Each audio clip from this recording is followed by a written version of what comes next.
Your Excellency, Christian Wulff, President of the Federal Republic of Germany, distinguished guests, dear friends, welcome to the Hebrew University of Jerusalem, a research university first and foremost. But don't take my word for it. You've seen our Nobel laureate wall. 7 Nobel Prizes were awarded to our graduates and/or faculty in the last decade. More currently, our young faculty members, which represents the future our universities, were ranked as number 3 in Europe alongside Oxford and Cambridge University. So we're very happy. We're particularly happy for your visit today because Germany per capita has the most research projects with the Hebrew University. And the reason is very, very simple. Our scientists from the bottom up recognize the preeminence of scientific excellence in Germany. And that's where they're headed. They're not pushed by any one of us. If anything, they are facilitated, but they seek out German collaborations simply due to the fact that excellency in science is everything.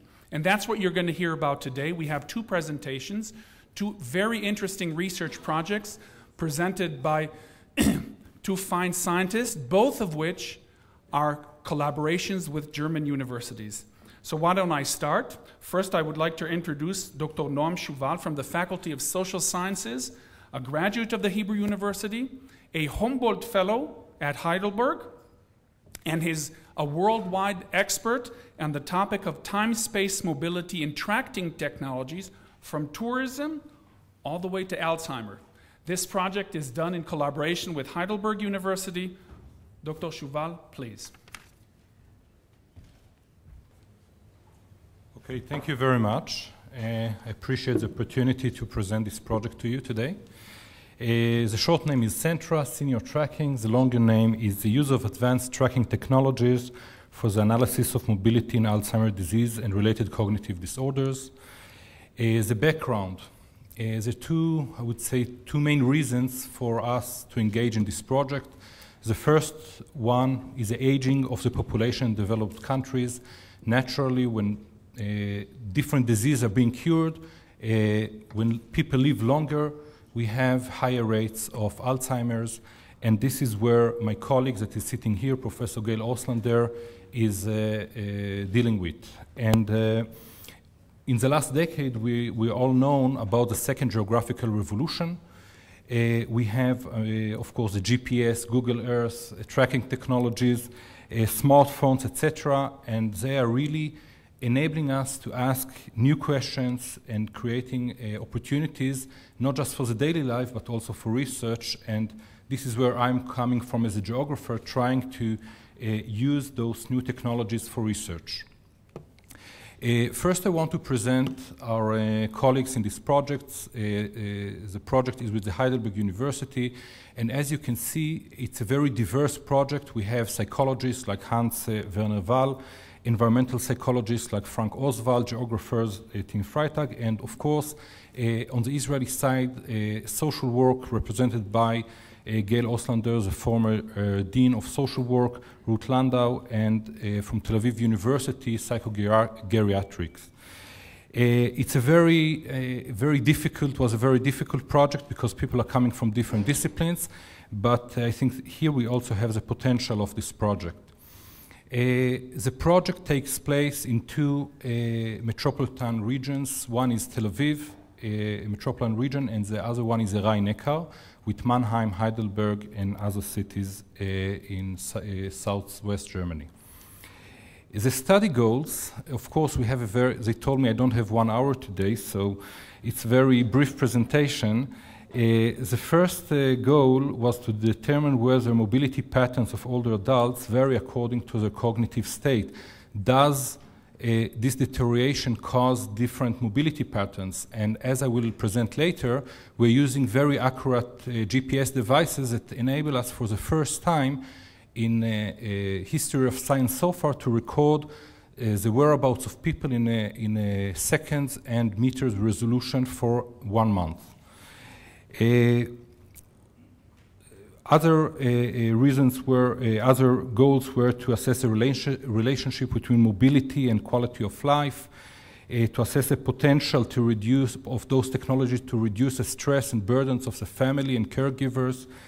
Maybe the holy grail will be to assess the potential of this technology for diagnosis of dementia, and we're working on that. And lastly, but very, very important, of course, are all the ethical issues related to tracking people. Now, it's not new regarding our research. People are moving with cellular phones, people are being tracked, so it's a problem not just of science, but of everyday life, but it's something we need to take in account, and we already published 5 papers in this topic. First, I want to start and show you a case that we have near Mannheim in 2008 that created a very high concern for us, and you can see that people, some person is moving in a very strange way, and you can see in this animation what is going on. First, we were thinking to call the, E112 and to ask them to attend to this person. And the question is, what is causing a person to walk in such a strange pattern? Okay, so the answer is right here, and we're talking about an elderly person. And in fact, he was visiting the Mannheimer Maymarkt, and he was actually walking between the aisles. So it's not a problem. He was an Alzheimer patient, but the problem was not Alzheimer. And this is why he's Alzheimer. So the thing is, context is very, very important, of course. And you can see our research design, which is a very complicated one, and involves the scientists from the different disciplines. We are actually tracking people for 4 weeks, and we repeat this procedure every year for 3 years, in hope, and this is not nice for me to say, that people will decline, and then we can measure their decline.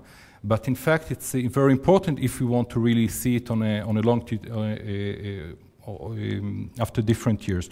So first we have a medical examination, then we have a social worker coming to the home and asking questions, the caregiver and the patient, and getting all the needed details, and we are tracking the person.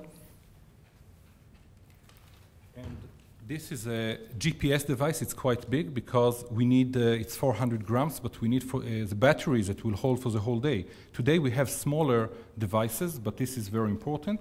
But something more important is this watch, which is in fact electronic bracelet I will refer in a moment. So the person actually have an electronic bracelet that is transmitting a signal to the GPS device, and I will explain in a moment why it's so important.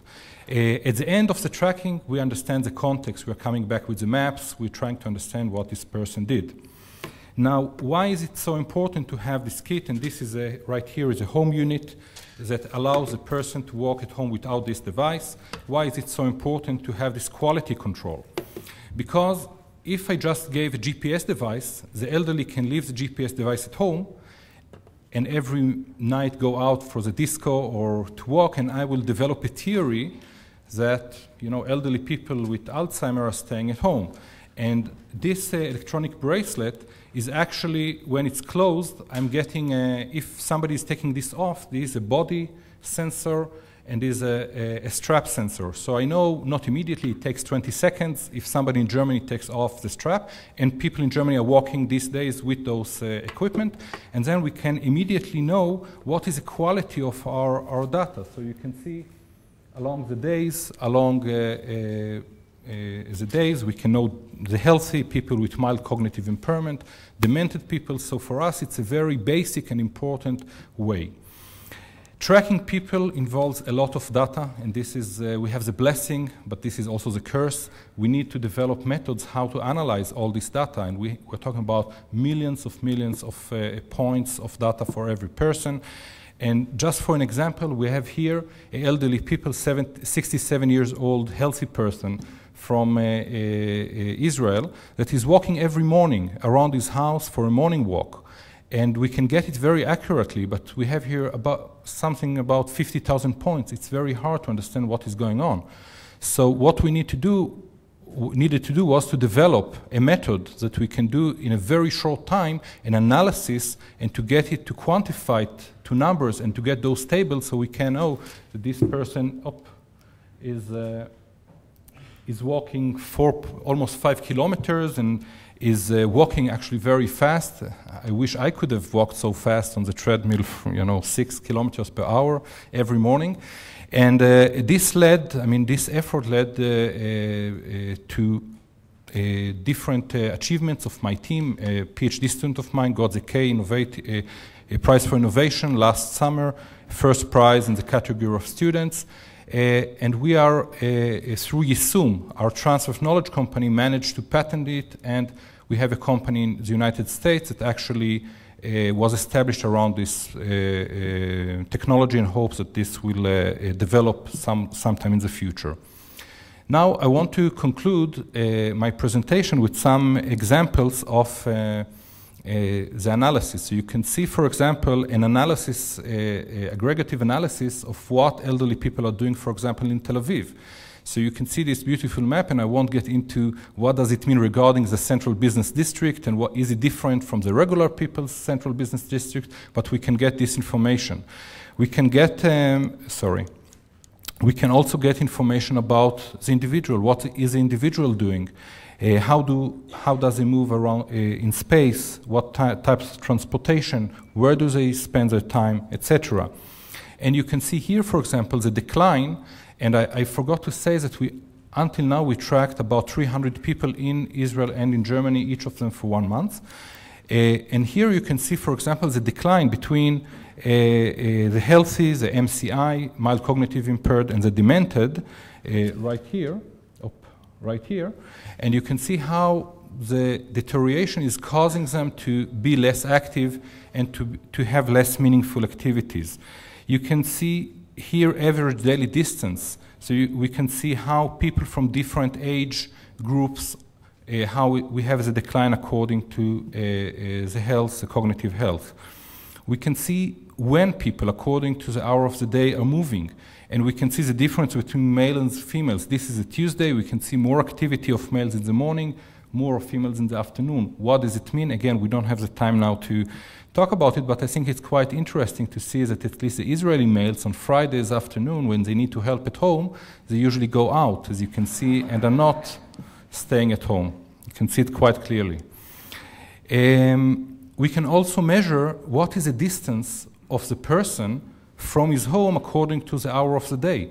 So we can see here a typical week of one of the participants, and we can see how he has some routine of work. As you can see, he has some days that he stays nearby home, but we can quantify the geographical distances according to the hour of the day. And here you can see an average of all the 3 groups. And here I think this is the is the nicest picture, because you can see here how geographical space are shrinking. When somebody having Alzheimer or starting to have Alzheimer, his geographical space is shrinking. And this is very important, of course, if we're talking about shopping. And we know that today in Israel and in Germany, we have smaller shops are being closed. We have supermarkets. What does it mean for elderly people that need to get to the shop or need to get to services when their geographical space is declining? So this is, I think, an important point. And I wish to conclude and to say that, first of all, we already found various strong relations between cognitive decline and time space patterns. Binational comparison will start soon, and I have to say it's the first, even what's been published, the first time that such things are being published in the world. The research design, this innovative design, helped to connect the geographical with the more traditional psychosocial data that we have. There is potential commercial development by the industry, as I mentioned, and with everybody moving with smartphones, basically, or not now, but in 2 or 3 years, it will become even more important, of course. We have basis for policy, as I mentioned in my last slide, and planning of services in the public sector. And we have the possibilities to implement the methodology to advance research in other cases. Tourism was mentioned. We have studies, I have studies with orthopedic surgery and neurology. So this is actually the second geographical revolution is opening up opportunities in different parts of science. And it's important to say it's research in progress. It's not a done deal. We're still working in the middle. And I just wish to conclude that this project, aside of being a scientific project for us, has been also an arena for meeting colleagues, younger and adult colleagues from Germany, and getting to know them. And they getting to know us, and to travel in Germany and to travel in Israel. And this was a very big issue for us. And I will also mention that we have 10 graduate students in the project, 6 PhDs and 4 master theses. So it's a project that also engaged the young researchers in this university and in the Heidelberg University. Thank you very much.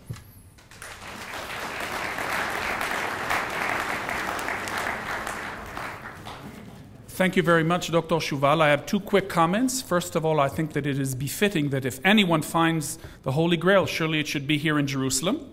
And secondly, and more seriously, I think that your work exemplifies the fact that universities need to be multifaceted without focusing on one area, because if one is only an expert in one field, one cannot tackle such multifaceted problems. Which brings me to our next speaker, which is truly tackling one of the most fascinating areas of today, the brain. We have Professor Eylon Ve'adia from our School of Medicine and the acting director of the ELSIC, Edmond J. and Lily Safra Center for the Brain Science, a world expert on learning, memory, and interfacing with the brain that will present one of the grandest challenges of the university, uncovering and deciphering the brain. Eylon, please. Thank you very much, Shai, and welcome. I am pleased to welcome the President of Germany to this university and to tell you very brief stories about how we begin a multifaceted brain research, brain sciences in Israel and in Jerusalem. And second, about our work, our specific work on projects that we run in collaboration with German friends. And I second what the Vice President has just mentioned, that the reason we have so many collaborations with German institutes and universities is simply excellence. And I think I am collaborating with groups from Germany for the last 20 years of my scientific life, and always enjoy it. Always enjoy to hear and see the young people with the open minds. So we now have a challenge. The world has a challenge to go together to understandings in every field, including in science. And the important things for us to achieve is to combine our ambitions, our individual drives, into collaborations that will bring us achievements. In brain science, we must understand how the brain works, and no single lab will achieve this ever. The only way to do it is to do it in collaboration, and the only way to achieve a repair of the brain is by understanding the brain. And this is our ambition at ELSIC, to understand the brain. To understand the brain, we need multidisciplinary work, we need collaborations between groups in Israel, between groups in the world, and in fact, most of the studies are not only collaborations within Israel, but they are collaborations, for example, of 3 to 4 groups, in my case, United States, Germany, and Israel. And between disciplines, so we build a center with 5 disciplines, from the molecules and cells that control brain processes through the neuronal circuits, aided by theory and computation, and through the large brain networks connectivity to the human behavior, cognition, emotion, decision makings, etc. And this all together brings us to our goal. We hope it will bring us to our goal to go from the basic science to brain repair and pursue new revolutionary therapeutic approaches in brain diseases. Now, a year ago or so, we established this center by the aid with a gift from the Safra Foundation, and we nominated a very bright German professor, Professor Bert Sackmann, to be the head of our steering committee. He just visited us a week ago, and we had a real pleasure with his committee to consult with them, to tell them what we are doing, and this is his lecture at the Board of Governors of the Hebrew University when the center was announced. And now for a few examples of collaboration, and I will start with what I'm doing in my own lab. And what I'm doing today in the lab is doing surgeries in which I can implant in brains microchips that detect electrical activity of many, many, many cells at the same time. And this, now this is a sensitive picture, but I have to show this. This is how we insert it. Can we decrease the light on the stage, please, technician? So this is how it's being done. We have a special device that can be also used in humans to insert this microchip into the brain. You see here the brain. And we insert this into the brain. We have 100 electrodes on this device. And these 100 electrodes tell us a story. They tell us how this little piece of brain works when I want to have a connection between my sensory world and my actions. It connects for me between the sensory world, how I feel things, and how I act on the things. Now we are doing this, we were doing this in the beginning in the DEEP project. DEEP project ran from 2000 to 2006, and this was actually a continuation of previous collaborations based on GIF, the German-Israeli Foundation. GIF funds for many years, for 10 years before that. And the groups that participated were Professor Ad Artsen from Freiburg and myself in Jerusalem as principal investigators, Klaus Pavelczyk from Bremen, the group of Ad Artsen that included several of his people. I will not say all the names, they are written here, and other groups from the Hebrew University with many students who participated in this project, and two of them, Chagai Lalazar and Lavi Spiegelman, were awarded a prize for their work, for what they developed. And what they developed was this. Not this. This comes from the United States. They developed this thing. They developed understanding of how I can understand these signals. These are the signals that come from the brain. And using the tools that we have developed, it is possible.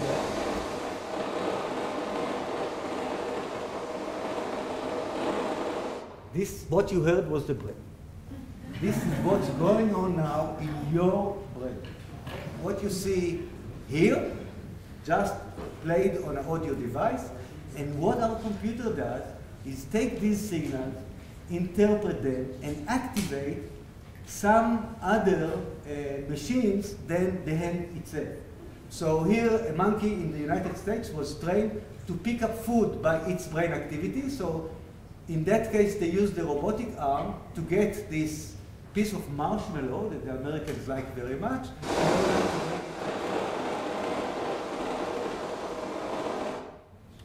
This is the project, and I will now, and this project will really lead us to understand this, but only together with others.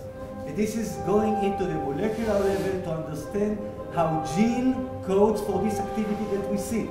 This work is done, for example, by Mona Soreg with Def Gatran, together with, in collaboration with Germany.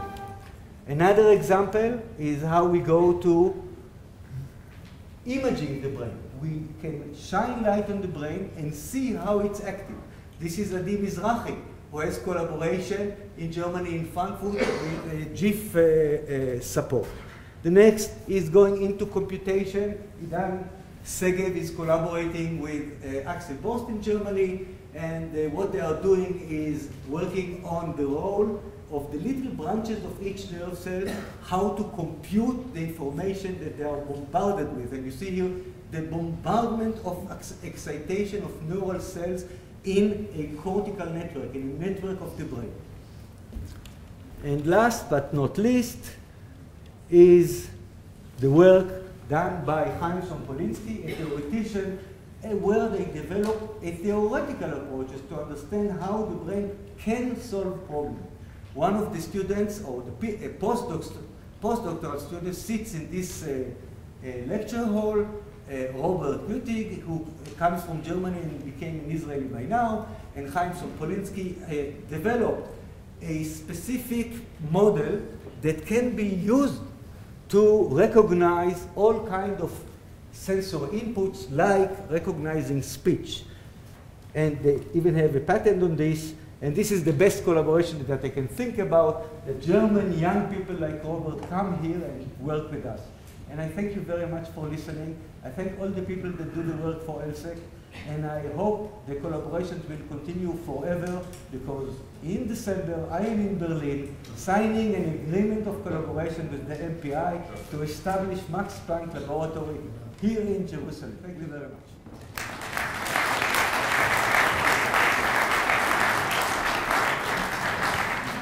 Thank you very much, Professor Vadia, for that fascinating talk. And lastly, Your Excellency, we would be honored if you would be willing to address us on this happy occasion, please.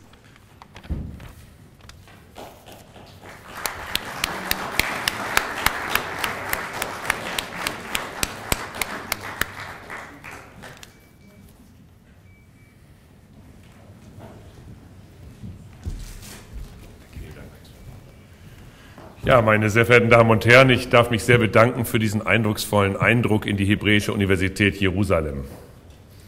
Ladies and gentlemen, I'd like to thank you most cordially for giving me such an impressive insight into the Hebrew University here in Jerusalem. Mein Interesse gilt natürlich seit langem der Hirnforschung, um demnächst zu ermöglichen, dass man genauso empathisch und euphorisch in anderen Sprachen als der eigenen Muttersprache als Native Speaker sprechen kann.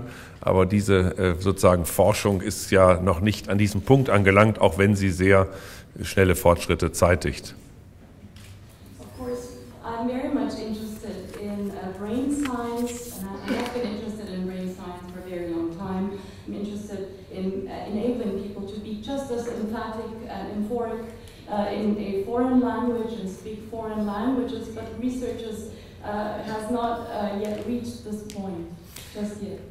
Ich habe diese Projekte israelisch-deutscher Zusammenarbeit mit großer Freude vernommen, nicht nur als Bundespräsident der Bundesrepublik Deutschland, sondern auch in der Funktion noch als Senator der Max-Planck-Gesellschaft. Ich freue mich, dass im Dezember dann ein weiteres Abkommen auf den Weg gebracht wird. Und natürlich freut es uns, wenn auf dem Feld der Bekämpfung von Krankheiten man Fortschritte zeigt, unter Einsatz von GPS und anderer Dinge, wie wir gehört haben, bei Demenz, wie uns aber auch die Hirnforschung gerade in Deutschland eine Schlüsselwissenschaft zu sein scheint, um in Zukunft Wettbewerbsfähigkeit nicht nur im Bereich der Humanwissenschaften, sondern auch im Bereich der Wirtschaftswissenschaften voranzubringen, wenn es um Optimierung von Prozessen geht. I was delighted to hear and learn about the projects of Israeli and German cooperation, and I'm not only interested in these projects since I'm federal president. No, I was interested in those projects before when I was senator of the Max Planck Institute, and I'm delighted to learn and to hear that there will be a new agreement that will be brought and forged and signed in December. Of course, we're very happy and delighted to learn that there's progress on the way when it comes to combating diseases, also with the support of GPS in the field of combating and finding a cure for dementia. Brain science in Germany as well is a key science, and it helps us to be competitive, not just in the field of human sciences, but also in economic sciences as well. Die Wissenschaften imponieren, beeindrucken, vor allem durch die Bereitstellung von Lösungen. In Berlin läuft derzeit eine Ausstellung über das Weltwissen, so ist sie bezeichnet, und dort ist auch ausgestellt das Original der Relativitätstheorie Albert Einsteins. Und es ist schön, hier an einer Universität zu sein, zu deren Gründern Albert Einstein gehört.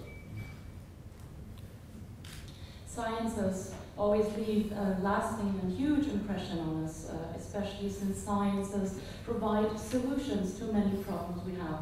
Currently, there is an exhibition going on in Berlin entitled Global Knowledge, and I'm very pleased to tell you that this exhibition also exhibits the original of the relativity theory put forward and worked out by Albert Einstein, one of the founding and founders of this university. Von Albert Einstein stammt der Satz, der Fortschritt folgt aus dem Austausch des Wissens. Und deswegen machen Sie hier ganz im Sinne Albert Einsteins auch heute das Richtige, nämlich den Austausch zu pflegen zwischen verschiedenen Wissenschaften und zwischen den wissenschaftlichen Disziplinen verschiedener Länder, vor allem der beiden Länder Deutschland und Israel. Und dafür bin ich sehr dankbar und wünsche Ihnen in jeder Hinsicht großen Erfolg in der Zukunft.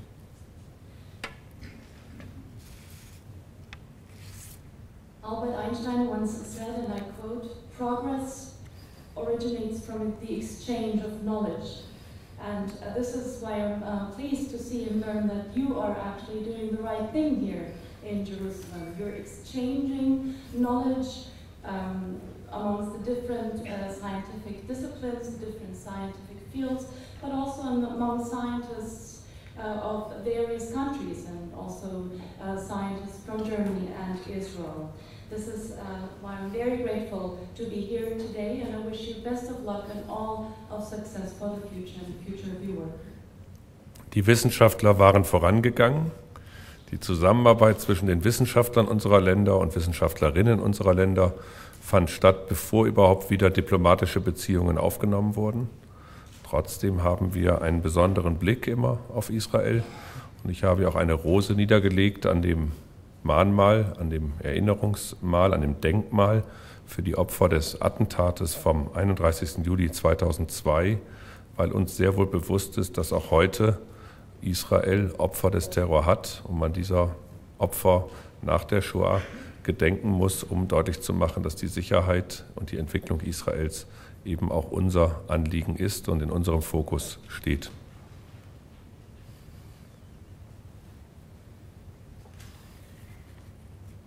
The scientists of both our countries paved the way.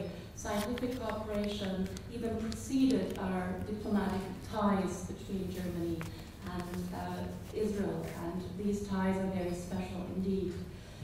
Just before coming here, I visited the memorial dedicated to the victims of the bomb attack of July 31st in 2002, and I placed a rose at this memorial because we are fully aware that up to this day in Israel there are victims of terror, and we need to remember and commemorate those victims and thus show that the security of the state of Israel is very important to us indeed, and it is our responsibility to defend and support the security of Israel. Und die Symbolik des Olivenbaumes steht für den Frieden, gebeugt, aber nicht gebrochen. Und ich sage Ihnen, Herr Professor Ben-Sasson, vielen Dank für diesen eindrucksvollen ermöglichten Besuch Ihrer Hebräischen Universität in Jerusalem und weiter viele Verbindungen zwischen unseren Ländern und den Universitäten unserer Länder, denn sie sind auf dem höchsten Level weltweit angesiedelt und davon können wir auch viel lernen und daran können wir partizipieren. Vielen Dank und allen Studierenden, Wissenschaftlern, Forschenden und Lehrenden und zukünftigen Nobelpreisträgern, denn Sie hatten da hinten noch einige Flächen für weitere Nobelpreisträger Ihrer Universität. Ganz viel Erfolg. Vielen Dank.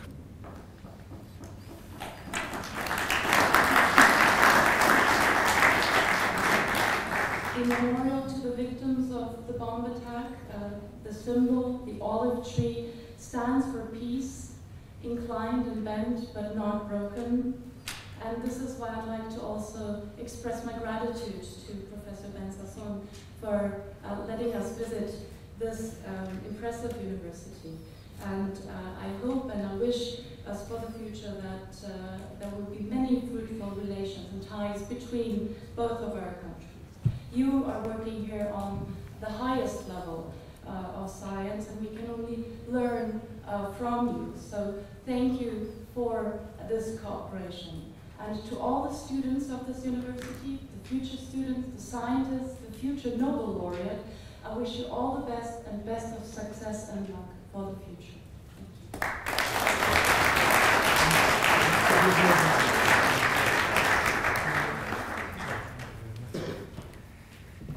His Excellency, the President Wolf, we welcomed you already, and in a few moments we are going to say goodbye and to wait for another visit. In a way, Germany was the first to bring modernity to this region. It was in 1898 when the Kaiser arrived to visit Jerusalem, and three major architecture changes were made. I think that one can see them only from the Hebrew University. One is the breaking or the opening of Jaffa Gate, opening Jerusalem to the world. The second one was the building of a hospital next to the Holy Sepulchre, Moristan. And the third one is a hospital here in Mount of Olives, next to us. And three were the seeds of modernization to this region. But in order to have the second step, people had to wait another 20 years, and that was 1918, when the cornerstones for the Hebrew University were laid some 200 meters from here. And that's actually the beginning of the modern state of Israel. Everybody thought at that time that a modern state must be put on cornerstones representing university. And the message was the following: you have got many religions, you can speak many languages, but there is only one language that is bespeaked over the world, and it is the scientific language. It doesn't know any border, it doesn't know any nationality, it is not referred to any diplomats, it runs by itself. It was represented in two important examples, have just been presented to us. But so many other examples going in the ocean of cooperation over the world. And that's the secret of the success. I think that these leaders of maybe 40 or 50 years ago, when they wanted to put the relations between the countries on a very solid ground, went back to these cornerstones of science. So science is the language. In order to speak scientific language, people mention Einstein. And these laws or theories of relativity come from one place, from the Hebrew University of Jerusalem. Not because we invented it, because Einstein donated his personal and scientific archives to the Hebrew University. And we let them out in order to open the minds and to show the world the meaning of science. And in order to show it in a better way, from time to time we publish books. For example, this book. This one is the English version of Einstein Archives, but there are dozens of other books.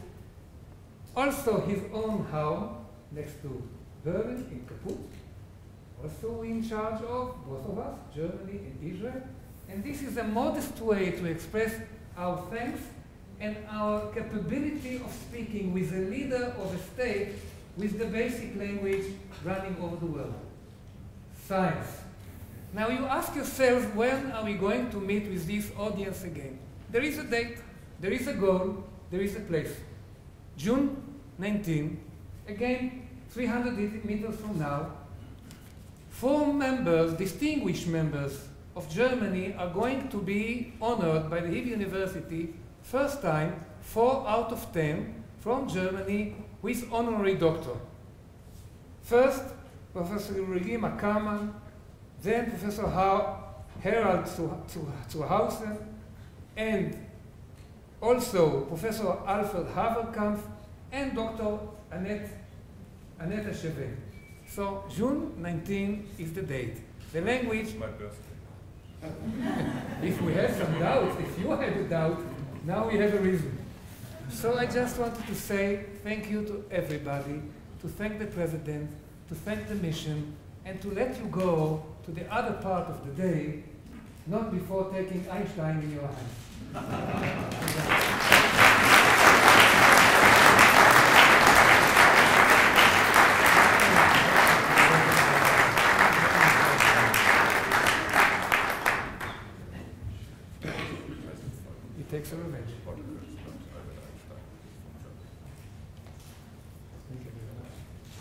Have a safe journey. The ceremony is over when the president is on his way to his car. I ask you to stay on your seats, please.